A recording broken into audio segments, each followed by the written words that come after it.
মানুষের একটি স্বভাব হলো নিজের প্রশংসা করা, নিজের বড়ত্ব প্রকাশ করা এবং মানুষের গীবত করা, মানুষের দুর্নাম করা। এটা মানুষের একটি স্বভাব এবং শয়তানের ও নফসের একটি প্রকাশ্য ওয়াসওয়াসা। এই বিষয়ে মহান আল্লাহ সুবহানাহু ওয়া তাআলা পবিত্র কোরআনুল কারীমের সূরা নাজমে ইরশাদ করেন, ফালা তুযাক্কু আনফুসাকুম হুয়া আ'লামু বিমানিত্তাকা।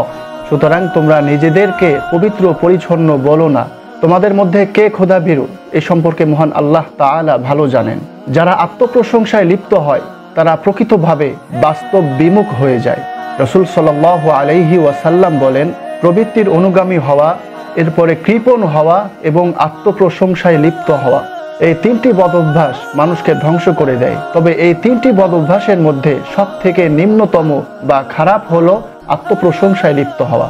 সুতরাং আসুন আমরা আত্মপ্রশংসা থেকে বেঁচে থাকি এবং মানুষের গীবত করা থেকেও বেঁচে থাকি।